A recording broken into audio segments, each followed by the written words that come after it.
Magandang araw mga idol, boxing update po tayo. Laban ni Naoya Inoue versus John Kim mga idol ay naganap na kahapon doon nga sa bansang Japan. TQ ang inabot ng isang Koreano mga idol sa round 4 na kung saan mga idol in-stop na po ng referee dahil natamaan sa budiga at natamaan sa isang straight mga idol. Kinawawa lang. Nagangas pa itong Koreano mga idol pero hindi pala umubra dito kay Naoya Inoue. Ayon sa ating mga boxing fans ay boring daw at hindi daw kalibel ni Naoya Inoue ang kanyang nakakalaban. Monster daw itong si Naoya Inoue pero kinalaban lang ang isang daga. Dapat daw isang Godzilla o napakalaking monster din talaga ang makakalaban ni Naoya Inoue. Ayon sa ating mga boxing fans, ginawa daw yan ni Naoya Inoue sapagkat para daw maprotektahan ang kanyang zero loss. Isang undefeated at undisputed pero lumalaban lang ito sa hindi kilalang boksingero. Alaga daw ito ni Sean Gibbons mga idol kaya napakadali daw itong mapalaban ni Naoya Inoue. Tandaan natin mga idol na itong si Naoya Inoue ay magdepensa sana ito sa WBA pero dalawang beses na itong binaypass itong si Akhmadalib ang number 1 contender sa WBA at ngayon po ay kasalukuyang interim champion po sa WBA.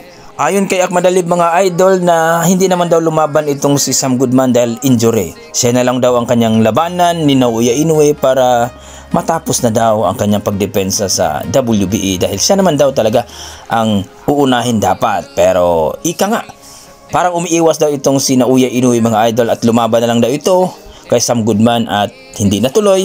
Dito na lang sa isang Koreano na alaga ni Sean Gibbons.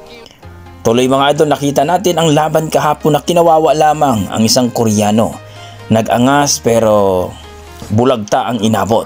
Ayon sa ating mga boxing fans, dapat daw lumaban itong Naoya Inoue mga idol ng di kalibre. Kagaya daw ni Casimero at Akhmadalib. Yan daw ang katapat daw talaga ni Naoya Inoue mga idol. Pero dahil daw sa takot ay nilabanan lang daw itong si Duhini at ngayon ay ito na namang Koreano.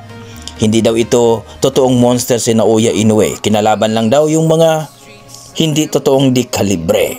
Na kung saan mga idol ay kahapon nga ay maraming ang bumatikos dito kay Naoya Inoue. Isang daga lang daw ang kalaban ni Naoya Inoue pero umabot pa daw ng 4 rounds. Well mga idol, alam naman natin na itong si Naoya Inoue ay matagal na talaga itong hinahamon ni Casimero. At ngayon nga ay ito naman si Akhmadalib pero ayaw pa ring labanan. So kayo dyan mga idol, ano masasabi nyo sa laban kahapon ni Naoya Inoue at ni John Kim mga idol?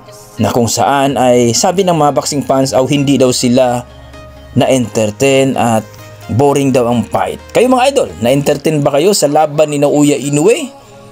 I-komento mo sa baba mga idol para ating pag-usapan. Sa kabilang banda mga idol, Cuadro-Las Casimero nag-react at nagsalita na dito sa laban ni Naoya Inoue at sa Koreano mga idol na kung saan ay sabi ni Cuadro-Las Casimero ay congratulations Inoue. Napakalupit mo talaga pumili ng kalaban. Sumasaya ka na daw ngayon dahil natalo mo ang isang Koreano. Parang si Martin lang daw yung nakalaban mo Naoya Inoue. Kumbaga mga idol, kinantsawan at mukhang hindi believe itong si Casimero dito kay Naoya Inoue sa kaniyang laban. Ayon kay Cuadros Casimero, kung siya talaga ang nakalaban nito ay sigurado talaga ay pagpapawisan at baka matikio pa daw itong si Naoya Inoue. Kayo mga idol, ano masasabi nyo sa ating video? Kung si Casimero at Inoue ang maglaban, ano kaya ang mangyayari? Exciting ba panoorin ang kanilang laban? I-komento mo na sa baba mga idol para ating pag-usapan. Maraming salamat.